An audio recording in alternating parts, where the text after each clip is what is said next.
Hello, this is Don Victor, author of Drawn to Win, host of the podcast Drawn to Win, the director of the Academy of Composition, and the creator of the Core 80 Experience, also known as the See and Grow Rich in Art video course, which you can find out more information at core80.com. This is the Drawn to Win podcast, where I have the incredible privilege to draw artists from around the world into fun and meaningful conversations around art and life, and yes, maybe even a little food. You can hear us each week on iTunes, Stitcher, SoundCloud, and YouTube. So make sure you subscribe so you always have a seat among friends.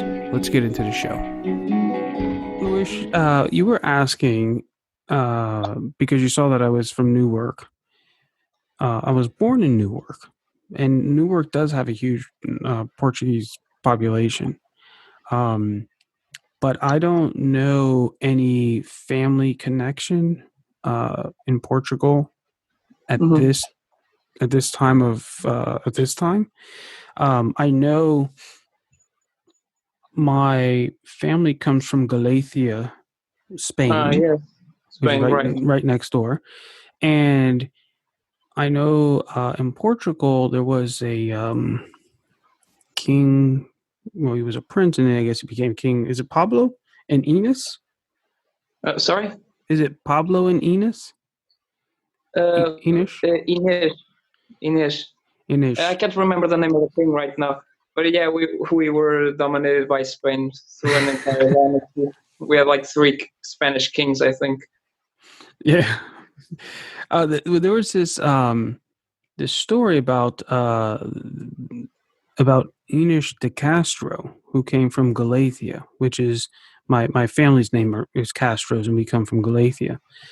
And and I guess she fell in love with the prince, but the king wouldn't let him marry her, and so he had to marry somebody else. And then he kills her.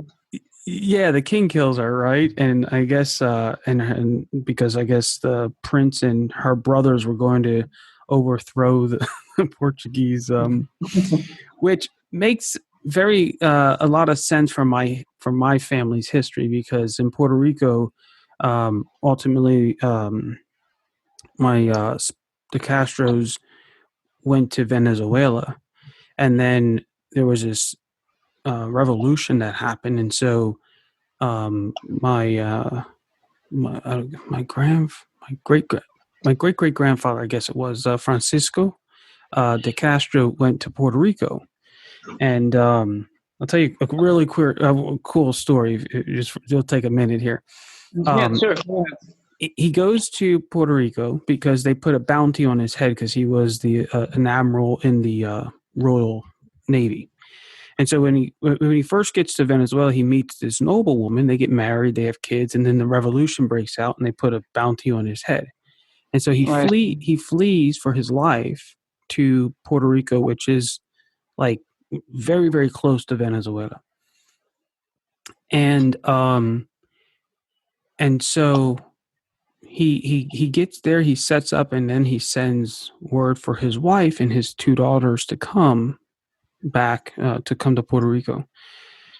So they travel, but on the way there, somehow the 2 young girls end up dying on the trip, and the wife gets there, but she ends up in this different part of the island, and so they never connect, and they don't know what happens. And like 14 years later, he's reading a newspaper about a story about this noblewoman who came from Venezuela, and her 2 daughters died on this trip. And so he was like, is that her? So he gets and he goes over to the city that she's living in, the town that she's living in, and they meet up, and it's them, and so neither of them ever got married again. So I guess technically they were still married. And so they got back together, and they end up having 5 more kids. And the son, who then took his name, Francisco de Castro, was my grandfather's father. Ah, Yeah. So wow, it's that's quite a family story you have. yeah. It was cool, and then my aunt did some research where if we go back to our 17th grandfather, he was the he was Portuguese, uh, and his daughter married Columbus, and he was one of the founders of Azores. How do you say that island? The little island over there. Açores. Azores. Açores. Yeah. So he Yeah, was one of the founders of. there are 9 islands. Yeah. So I went there on my way back to the United States. We landed. The plane landed there for a little while, and then we headed off to Boston. So Mhm. are you born and raised in Portugal? Yes, born and raised. I only left Portugal once to visit Spain. That was the only country I visited. You went next I also door. went, yes, and I also went to Azores 2 times. Nice. Did you hear like recently that they found those cool pyramids? Oh, In the, in Azores, yes. It was I'm not sure when. I think it was last week or something, right? well, it was a couple of years ago, but it was I know less than 10 years, maybe like 5 years ago or something like that. Uh, But it's really recent. then it was late news. Then. Yeah, like I guess some fisherman was out on the off the island and he found these weird structures, and then they found like these. They almost look like Mayan temples underneath the water, right off the island, and some Yeah. people wonder if that was quote unquote the lost city of Atlantis. Yeah. Yeah, it's some up. They show up sometimes. Um, so you're in university. You're finishing up your university. And what school are you going to? Fine arts in Porto, fine arts school. In Porto. Um, what's that experience like for you? Well, it was a bit of a shock, really, because back when I was in high school, I didn't have high expectations for myself. Mm-hmm. So in my final year, I was accepted in that school. At first, it was really intimidating because I got there and there was so many people. All my colleagues, they all just looked a lot more advanced than I was, and some of them came from already advanced schools. They knew and I didn't have that much culture or knowledge about art in general. And so it's my fourth year there, and luckily I was able to learn a lot, evolve. I had the strength to keep learning and just not be afraid to make mistakes. And what mistakes have you made that you've learned from? Well, for instance, I learned, well, not the wrong techniques, but they weren't the best ones to start off with. I learned by myself Mm-hmm. certain things just through practice. And so when I got there, I noticed this more with drawing, because the drawing classes in that school were complete terror. They were really difficult. Like 70% of the students fail their first year at drawing. It's Really? really, yes, really That's aggressive. awesome. That's beautiful.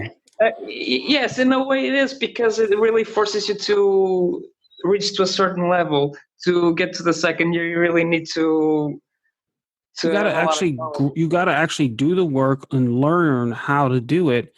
In the United States, they want to have great schools, but it's fake because on paper it looks good because all these people are graduating and going to the next grade.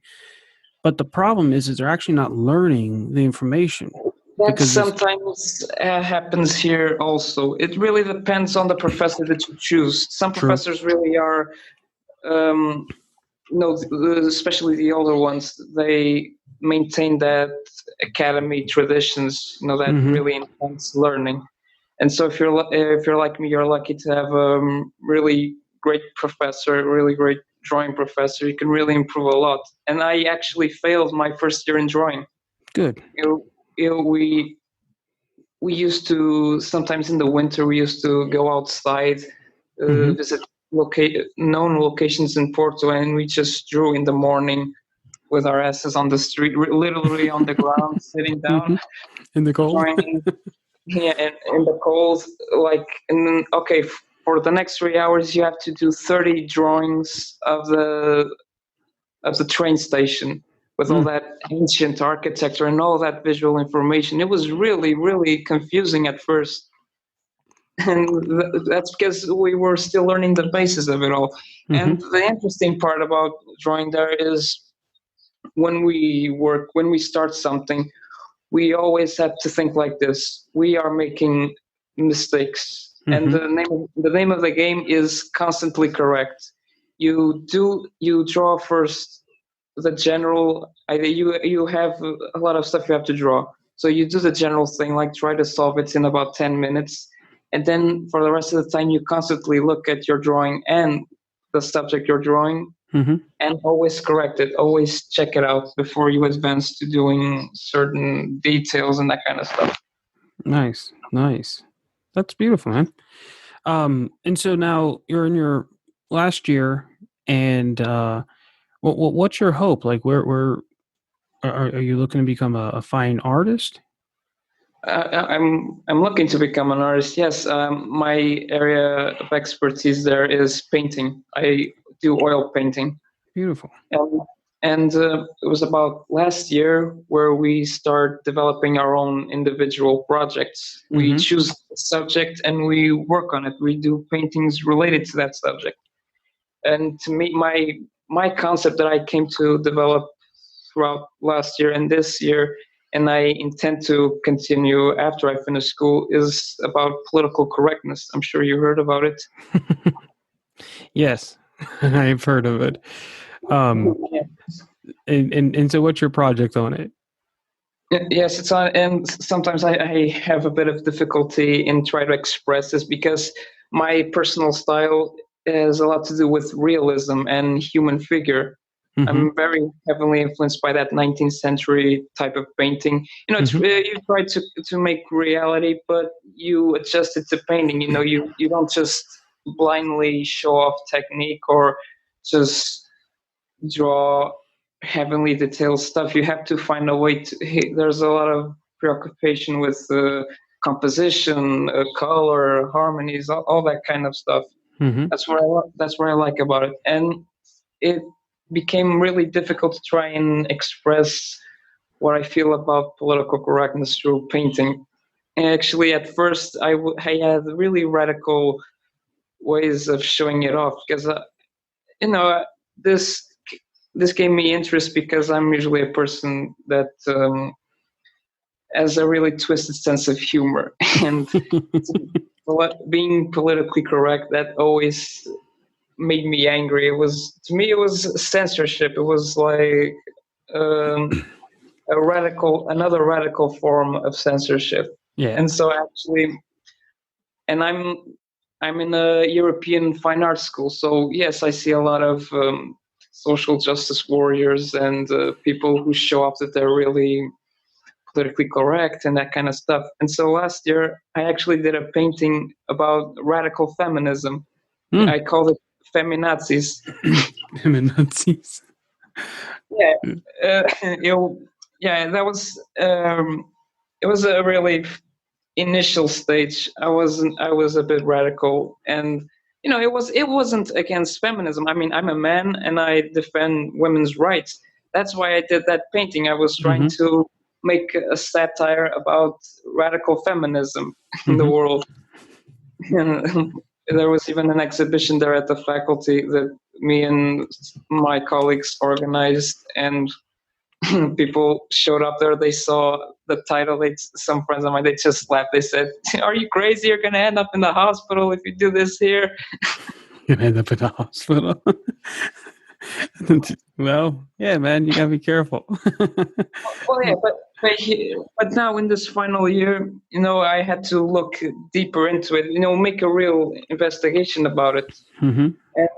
And I really have made an effort to try and put aside some of my prejudices and try to look at it from every side. I'm fighting it my own way, but trying to look at various points of views about it. Hmm. And right now, I'm currently there.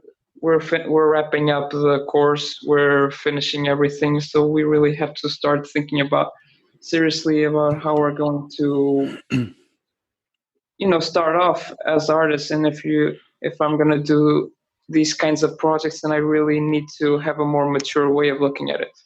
Yeah. It's interesting, if I was going to paint two paintings, one being unhealthy paintings, right? Unhealthy. And one was about feminism as it's often looked at as of today. And not feminism in the sense of, hey, empowering women, but like to an extreme where it's almost to the point where um, it's so about empowering women and in the same time depowering men, right? Yes, So it's exactly. it's it's not really about you being your best. It's about um to be the best, you also have to destroy others. And I had this thought the other day, and like I said, if I was going to paint two paintings about feminism in a very unhealthy way, it would be a woman standing there just beaming with confidence and certainty, but absolutely alone. No children, no man, no family, just alone. So that's stereotypical type of modern day feminist. Yeah. But then on the other hand, it made me think about the men, from years ago and what we would call male chauvinists, right?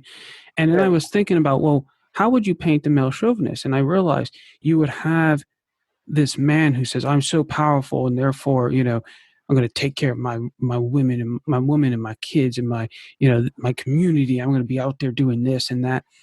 And it was weird. What I realized was when men were, oh, I'm all powerful, it was to actually ultimately bring together family and community. And this, what I, at least from what I see is in the empowerment of women at that level, and let's say an unhealthy level because there's a healthy part to it. Um, it's almost like a pushing away of everything, where in the men, I kind of see that they're pulling things together. And I'm sure I'll be hated for that comment. And I'm not saying there's truth in that necessarily. It's just an observation. No, but Um, we may be very rational today, but we still work a lot by our biological primitive side. Absolutely. That's inevitable, and that's one of the things that many people today try to deny. They deny that, for instance, they deny that men in general, I'm saying in general, are physically stronger. They're physically taller. They are more. How do you say? Well, in science, it's called sexual dimorphism, which means that in most species, the women actually tend to be bigger and stronger than the males. But in Yes, humans, it's not that way. in mammals in general. Mammals in general, and so therefore, the males tend to be the bigger, stronger um, species, or yeah, I guess species, right? Species, sex, whatever. Okay. Um, and uh, and then the women tend to be a little smaller and physically not as strong as the men. But that's the physical part. Now, when it comes to the mental capacity, um, we're still different. It's like neither one is better than the other. It's just we're different. Yeah, and it doesn't mean that they're inferior to us. No, we're just objectively looking at biology the way it is. Yep, yep, that's cool. I'm glad that you're doing that, man. Actually, I'm sure you're going to get a lot of heat and a lot of pushback on it, but I actually, But I always try. But I always calmly explain everything. I know that I'm not making propaganda to any side. I'm just objectively exactly. showing. And I see probably in the next 10 to 15 years, which is a good time for you, that like a balancing coming, like a harmony coming, where people are going to come to a place and say, hey, these ideas are great and all that, but there's also reality of living. And in that Well, reality, mm-hmm, the good thing about it is because this rule works throughout time. Every generation tends to rebel against the previous one. yep, So yep, certainly there's going to be a lot of people right now that are getting pretty sick of this system of rules. They're mm-hmm, rebelling against it. So I kind of have that going for me at this point. yeah, yeah. I think it's going to be good for you, man. And then, but more importantly, you're having something intelligent to say, but looking at your drawings, you actually have the skills to say it. But it's most of the things that I post on Facebook. Those are more technical exercises. Mm-hmm. It's a way for me to show that um, that I have the capacity to do certain things. It's just a sort of a marketing strategy. Not the best one because it's Facebook, whatever. But slowly people start to see what you can do and all that kind of stuff. Mm-hmm. Well, it's worked. I reached out to you because of the Fado piece that you were copying. Yes, that is that painting by Jose Maria. Yeah, and it's funny when I came back from Portugal, I had these little tiles, and it had that painting on it, and I would tell everybody like it was like it was like this simple little cheap souvenir, but it was so perfect for me as an artist and being in Portugal because it was on a tile, which I just I just fell in love with the tile work in Portugal. Yes. But then also it had the fado, and it was the painting by Jean, right? So it was just like this perfect little conversation piece that was it was just cool. Um, who are some of your favorite artists that you look up to? Well, for starters, Zamayo is one of them. I remember him ever since I was a small boy. I always loved his most famous works, but Mm-hmm. I also like a lot of portraiture. So John Singer Sargent is probably one of my favorites. Mm-hmm. It's just this. He doesn't just represent really well a person's features. He also, believe it or not, he also uses a lot of composition stuff on it. Oh yes. That's why his portraits stand up. There's one Russian painter, just Ilya Repin. I don't know if you're familiar with Ivan and the death of his son Ivan. It's a really dramatic painting. I can't think of it. If I saw it, I'd be like, "Oh yeah, that one," but I can't envision it. Very famous. He's great. In fact, he also has this bit of political side because he lived during the 19th century, during the Russian Empire Mm-hmm. and the Russian Revolution and all that kind of stuff. He had a bit of a propagandist side, but he was one of those painters who naturally painted, everyday scenes, everyday stuff that happened in Russian society. But Wow. and those are some of the old ones. There are some more I can't really remember right now, but there are some contemporary stuff, like, for example, Jeremy Mann. Mm-hmm. He's most known for making landscape paintings, those kinds of paintings where everything is very wet and he uses a lot of the reflections on the streets. There are a lot of artists who do that kind of stuff, but he just has a unique way of doing it. But he also has a lot of human figure paintings, mostly female figures. I just Mm-hmm. love him. That's nice, man. That's nice. Uh, so Louis, like, where did you fall in love with this thing called art? What's your story?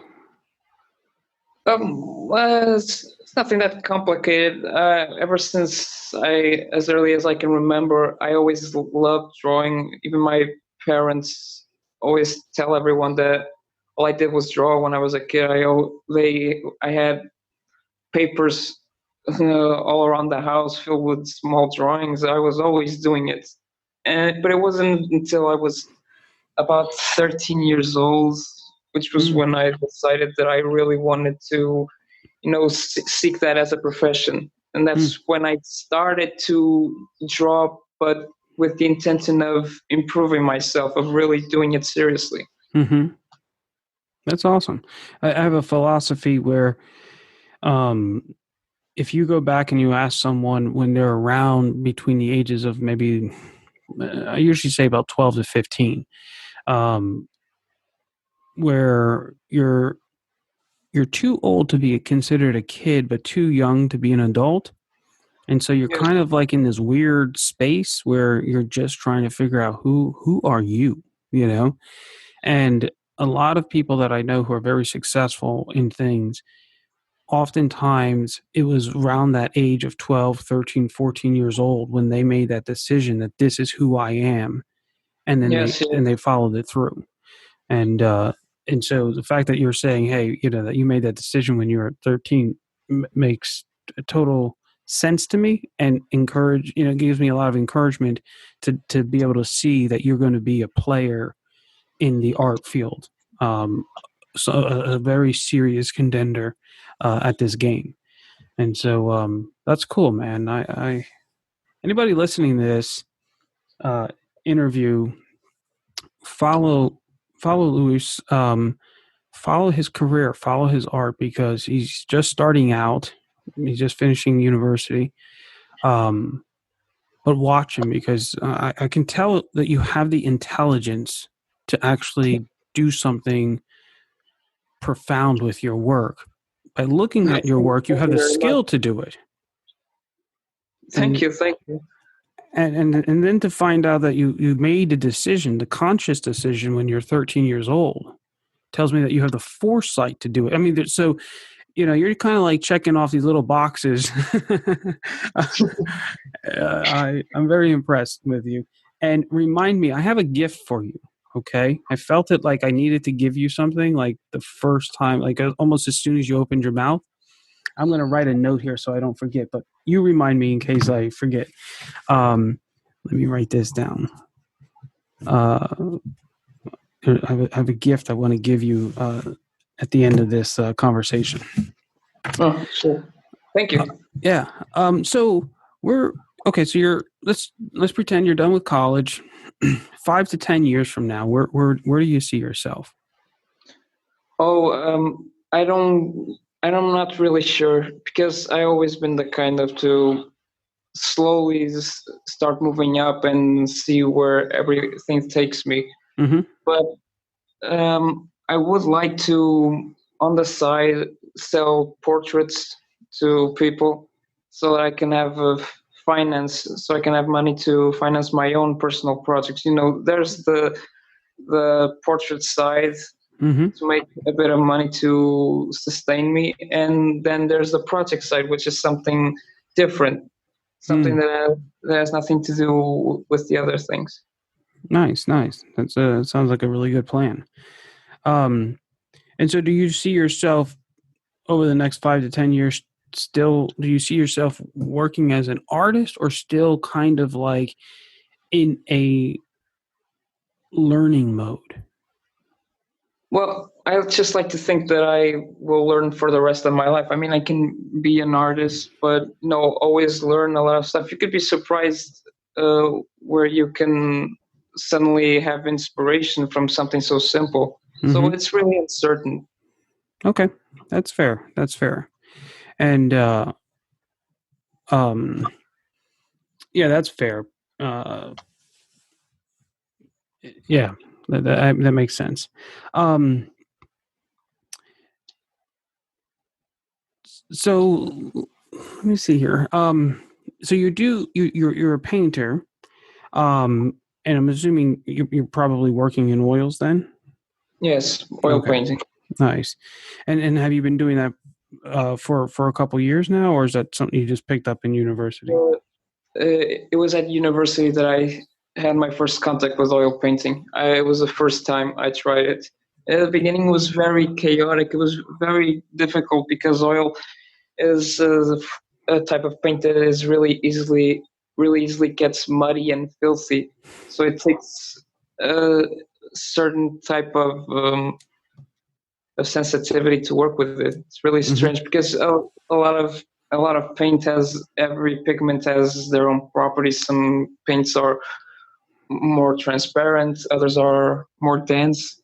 So it Hmm. was really difficult to start out, and there are a lot of techniques specifically designed for painting in oil so that the paint won't crack. And there are really a lot of problems with it, but oil painting just has a lot of potential. And once you start to understand how it works, you really don't want anything else. It's just great. It's just amazing. Beautiful. That's awesome. That's awesome, man. Um, if you were talking with another student and you were having a conversation out of your past 4 years of having this time to really develop your skills, um, and some of your ideas, what would be one thing that you would encourage young people who are going into university to focus on? One thing. Like, Uh, or a couple if you want. well, first thing, get rid of ego. Ego is Mm, what keeps you from improving yourself. You just have to have the humility to admit that if you're doing something wrong, that you should correct it. So get rid of the ego. And the second thing is, um, when you, especially in university, when you go there, there's a lot of elitism, and mm, so you just have to ignore that. You have your own objectives, you have your own references, you have your own tastes. You have to do, if you're there studying, you have to do something that makes sense to you. So don't just follow the what most people think it's awesome to do. Don't do something to impress the cool people. Do something that you love. And you, when you're in classes, the professors teach general stuff so that so they can speak to everyone. But you have your own questions, your own experiences. So talk to your professors individually. Try and find the information through more than one place. That hmm. you're studying for yourself, not for anyone else. That's awesome, man. That's awesome. Um, Here's a weird question. You were saying that on an individual level, when you come into university to deactivate your ego so that you Yes. can have the humility to actually learn and expand. And then you said that the institutions a lot of times have elitism.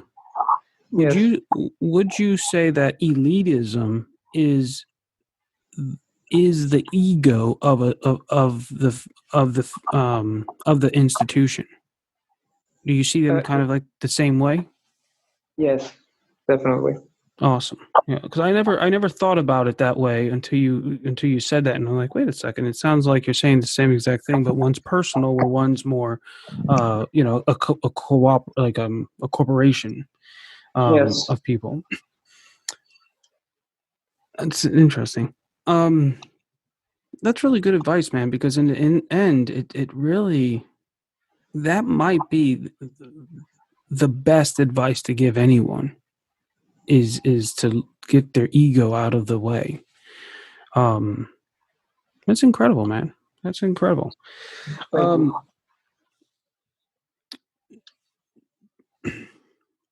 Now, are you entering any contests or anything at this time? Yes, there's going to be one contest that it involves. the school in Porto and the school in Lisbon, and each school has to choose 10 artists. I don't know if I'm gonna be chosen or not, but I'm working for it, and I'm doing 2 paintings for that. Okay. And when's that due? Sorry? When is that due date? It's this month. My professor's gonna choose the 10 students he wants to participate. Awesome. And when you win, what is the award that you win?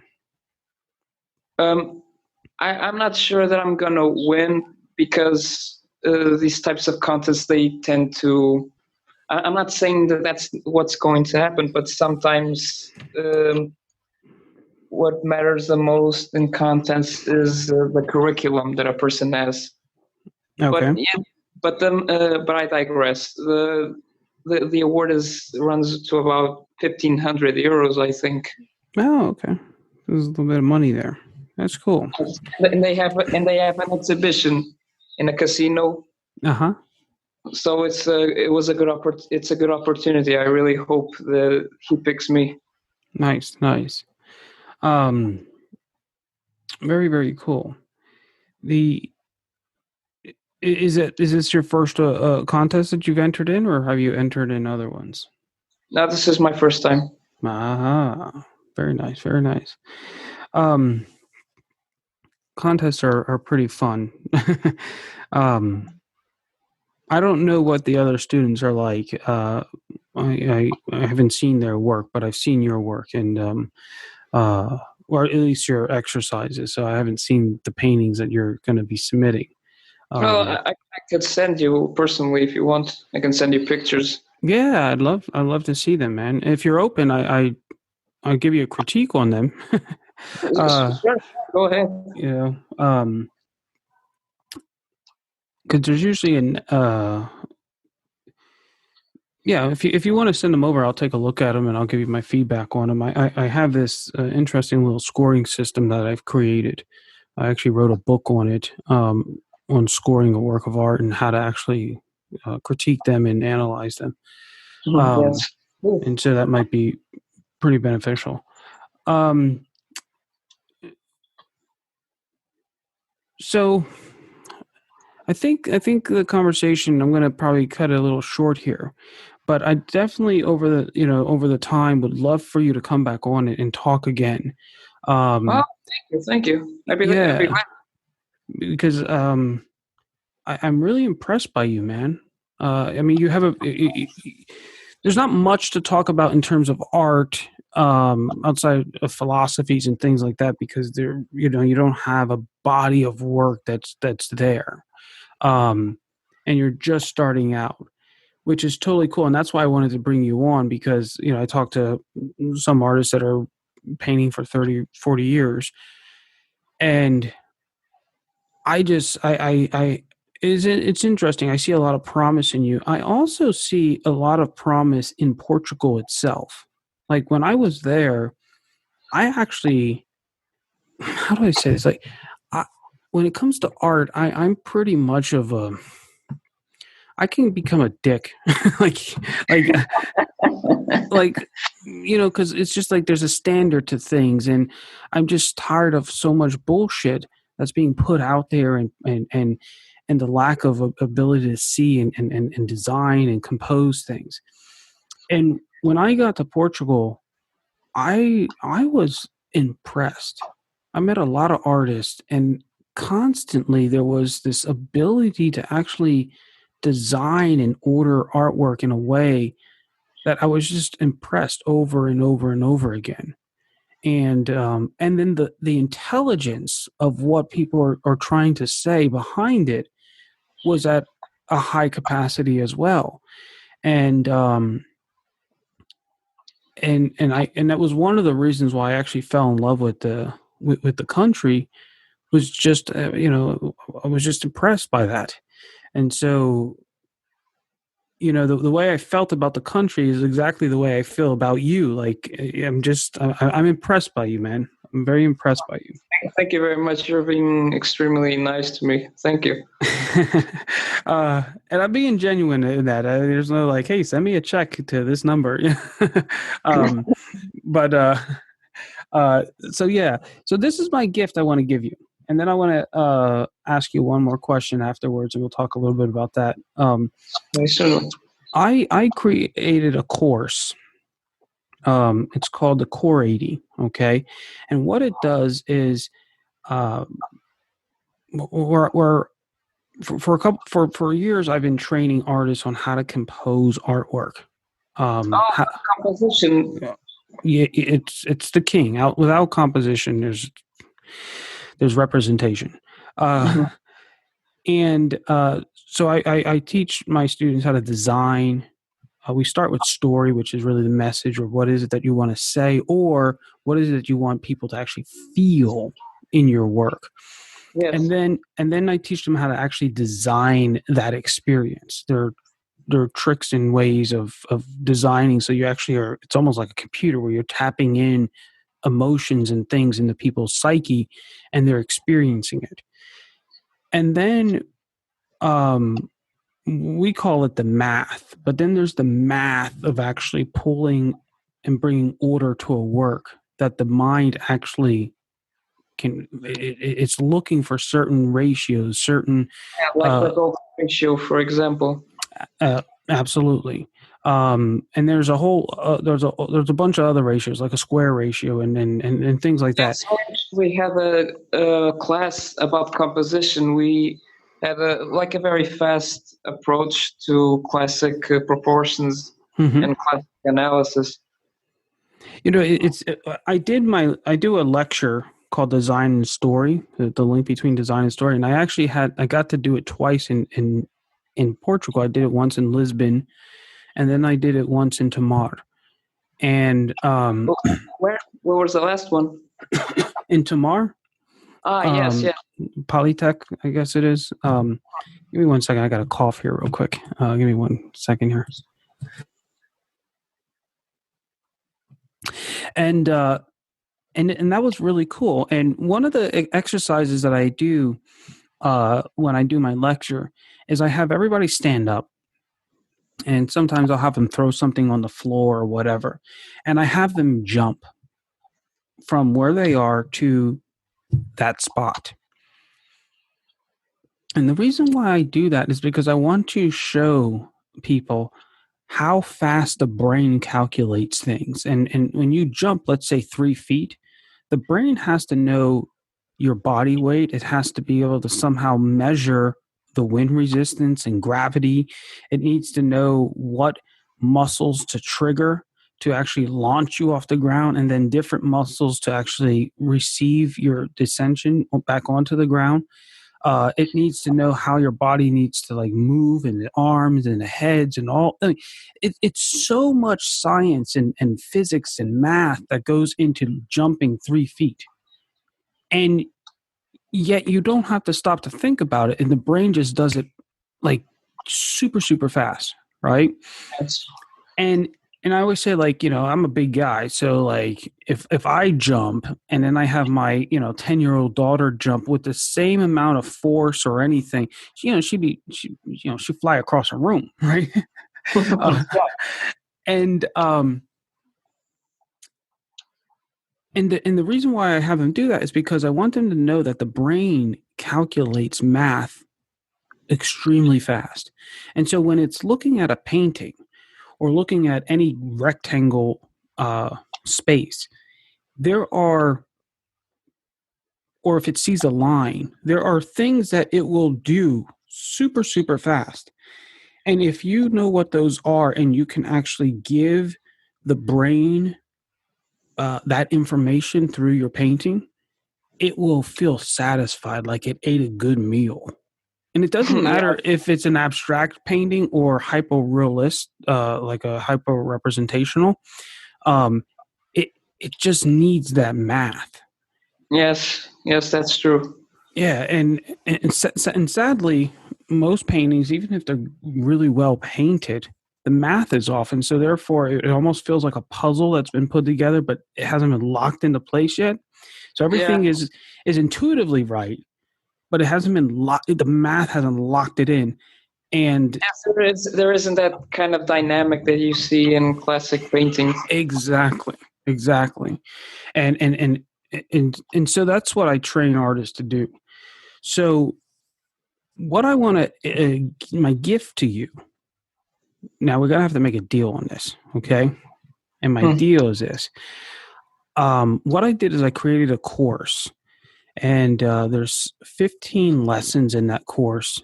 It's 8 sessions, and you by the time you go through the course, you'll actually analyze. I think it's about 145 design drills. So you'll analyze masterwork. So if you love Sargent, you can use Sargent, or you can actually even go with some of the Portuguese masters. And you, in 30 days, if you go through this course, um, the information that you would get in that 30 days, I promise you would never get if you spent the rest of your life trying to find it. And I know that's very almost arrogant to say, but I deal with a lot of artists who've been studying, 20, 30, 40 years, sincere, serious, dedicated artists. And I'm just regurgitating what they say. And because I love Portugal so much, and I'm just absolutely impressed with you, if you're willing to do the work, okay, I would be willing to give you access to that course. Really? And hell yeah, because when I was in Portugal, it was weird. I was in Lisbon at the time, and I was walking up, and I kept seeing this one building over and over again. It was weird. It was like a 3-day period, and I went to this cafe, and I was sitting in this cafe. I walked out and off of one of the subways, and then I looked and I saw this building. It was this huge building, was kind of broken down a bit.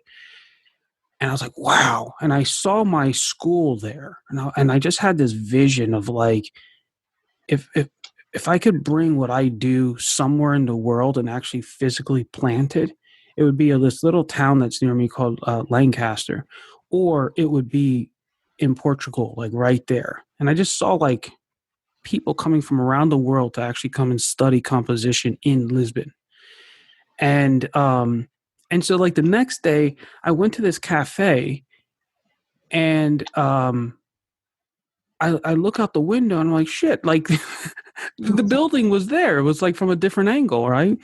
And then I think it was like a day, maybe 2 days later, my friend told me about this Brazilian all-you-can-eat meat place, right? And so we're like, we gotta go. And so we went there, and I look out the window and I realize I'm looking at the same building, but from like up the road, right? And so it was like, whoa. And every time I saw it, it just made me think of my school. Right. And so I have this desire at some point to do with what I do. I just want to bring it and embed it somewhere in Portugal. And so I would love to extend that to you. Like I said, if you're willing to do the work, which I know you are. And when we're done with this conversation, I can, send you there and you can take a look at it and tell me if you're interested in it. But in a weird way, it's kind of like just the beginning. And because you're in the beginning of your career, you're still at that point of where you're open to being educated. If you had this information, it would just... I'm open to be educated every time. I'll just stop being educated when I'm dead. There comes a point where you're always learning. And then there's also comes a point where you realize that you're a professional and that people now are relying on you to execute with a consistency and deliver a result. And at that point, you're always learning. But there comes a time where you become the soldier, right? The winner.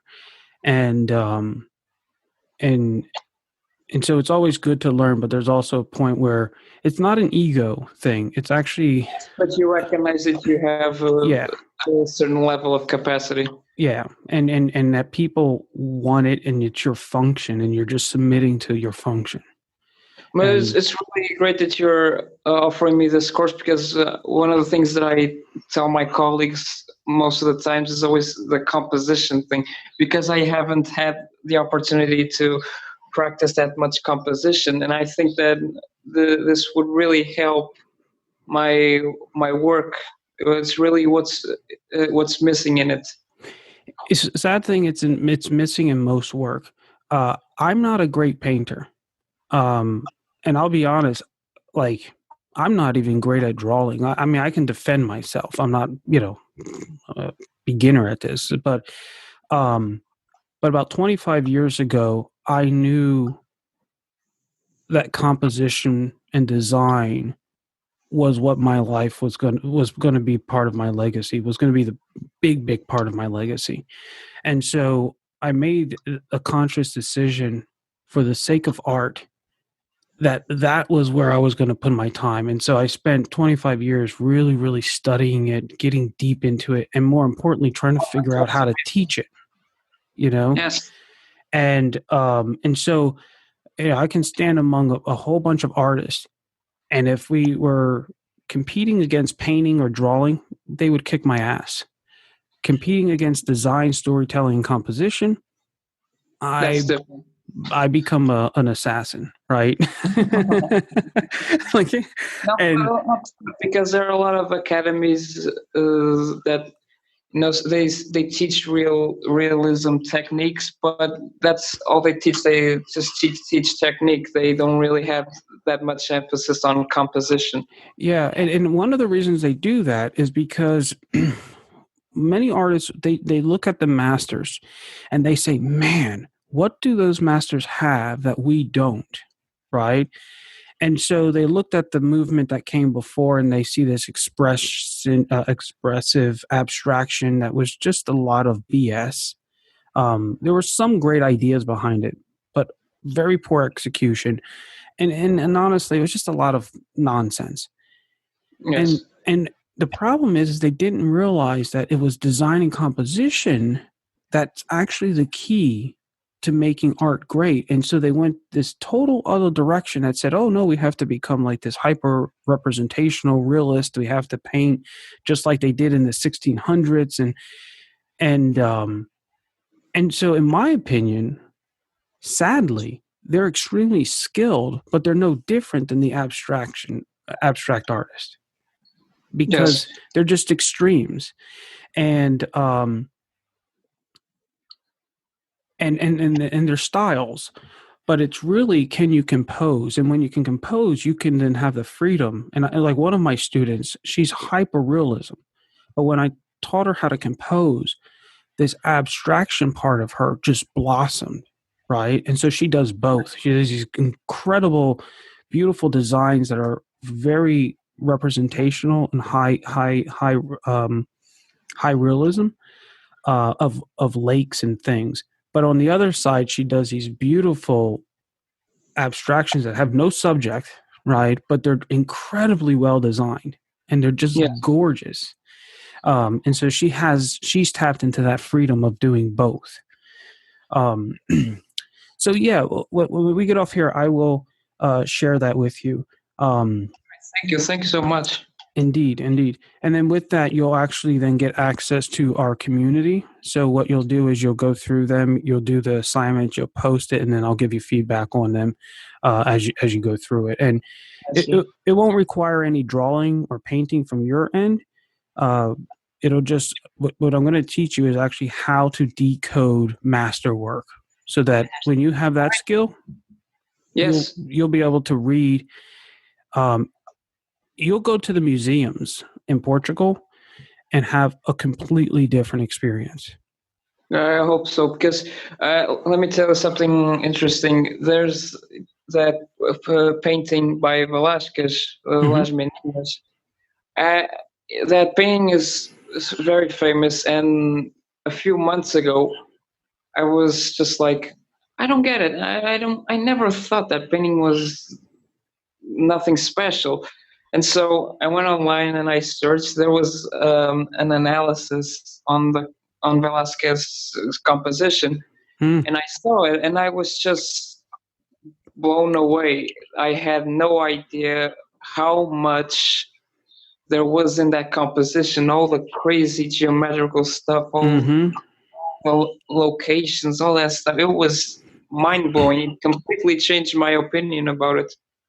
And that's it. Like, I mean, there are a lot of artists that um, are incredible composers, and so you'll learn to read them and respect it. It doesn't Yes, necessarily mean that you have to like the painting, because there is a thing of taste. There's some artists that that I love, and some that I don't, based on their style and their taste, my taste. it makes you objectively look at it. Absolutely, absolutely. And it's funny, when I was in Portugal, I went to this one museum, and I went with a friend, and she just kept, like, wanting to go to all of the different places, and I was getting angry because I appreciated that she brought me to this museum, but I wanted, for me, like, I have to go to a museum for a couple days because I move so slow, because there's so much information and Exactly. You can't experience. see that in one day. You need like 2 or 3 days just to look It, at a museum. exactly. Um, so, Louis, my question for you before we wrap up here Yes. is, it's the most important question out of everything I've asked you. What do you love to eat? All right. I read on the description. I nearly forgot about it. I'm actually a very picky eater. Oh, I, okay. I'm actually skinny, so I'm a Well, person of simple tastes. My favorite type of food is meat. Well, mm, fried meat, or how do you say in English? I mean, I can't remember the other way you cook it. baked Uh, yes, or yeah, I grilled? think Grilled. grilled. That's it. That's it. Grilled as well. Fast food. I love fast food, but it's I rarely eat it because there's that one part of me that loves that kind of food, but there's the other part that let's not overreact, otherwise you'll have health problems. You're too practical, man. Yeah. That's funny. But yeah, here in Portugal, people generally have a lot of appetite, and I'm just not like that. Yeah, you guys eat a lot. And It's Our food is very rich in potatoes and rice and beans, that kind of stuff that really makes people put on a bit of weight. well, it's funny because what you consider weight, like, when I was in Portugal, I always tell people, I only saw maybe 5 fat people, and I was 2 of them. And like, it was it was insane. It was like, You were in Lisbon, right? yeah, well, there's a lot of that walking and stuff too. Lisbon looks, from compared to other cities, it looks like a completely different country because it's sort of the capital. It's more modern, that kind of stuff. But if you ever have a chance to go to like a typical Portuguese village, Well, you'll see more fat people. I lived in Odivelas for like a month, right? Yes. And so I went to Nazaré, Odivelas, Sintra. I went to a bunch of places, and then spent a little time in the south as well. And but yeah, I mean, they were getting a little wider. So yeah, I would agree with that. But for, like, it was weird. Like, when I came back to the United States, it almost took me 3 months to find, like, the fifth skinniest person. I mean, the, like, 5 skinny people. It was like totally reversed. And um, like now I'm desensitized to it. But when I first came back, I just was constantly grossed out by how fat we are as Americans. Like I never really seen it until I went to Portugal, and it was like totally reversed. And That's not the difference. yeah. So what kind of meat do you like? What is there? All kinds of meat, or pork, cow, and yeah, that's pretty much it. okay? So you're not a seafood guy then? Oh no. I mean, I eat fish, so that I can eat more variety of food. But no, I'm more of a meat guy. That's cool. That's cool. There was a restaurant I went to called Pinoche. Yeah, like the tire place. Pinoche. How do you say tires in Portuguese? There's Pinoche. Pinoche, right? And I guess it was like at one time it was like a garage years ago, and then they made a big restaurant out of it, but they kept the same the name. Yeah. And I ordered a steak, and we also ordered octopus, which was really cool. And they brought the steak out on this rock, and the rock was like super hot. And you would cut it, and you would just cook this little piece of steak like the way you wanted it, and it was the coolest thing. It was the coolest thing. So if anybody goes to Portugal, there is one rule that you have to be aware of. When you come to the United States some point, they don't have this rule, so feel free. But like if you go to a restaurant here and they put bread on your table, like you don't pay for that. Like that's just a compliment, thing from the restaurant. In Portugal, they'll have bread and olives, and they'll lay it out on your table. And so Americans will go and like, oh wow, look at this, how nice. But then they charge you for all of that. So that was kind of like a little wake up call. Yeah. That's not free, it's just there. Little cheeses and stuff. You're like, oh wow, this is cool. But I'll tell you, man, like I crave and my goal is to get back to Portugal once a year.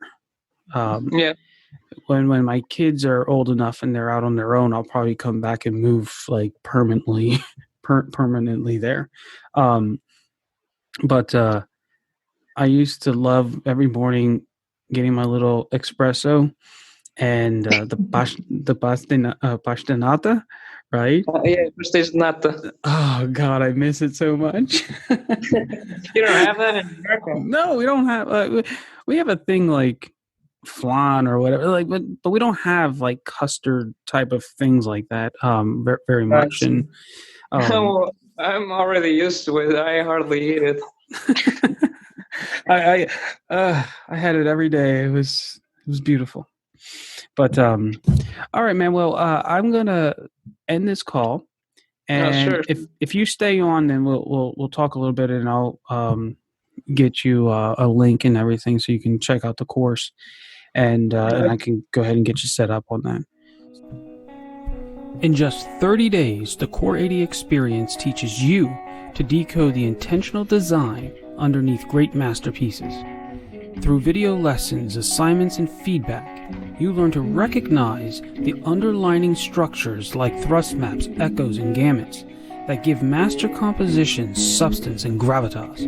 Knowing how master artists and illustrators compose their artwork unlocks your ability to give your artwork more meaning and energy. Enroll today and get a 7-day no-hassle money-back guarantee at core80.com.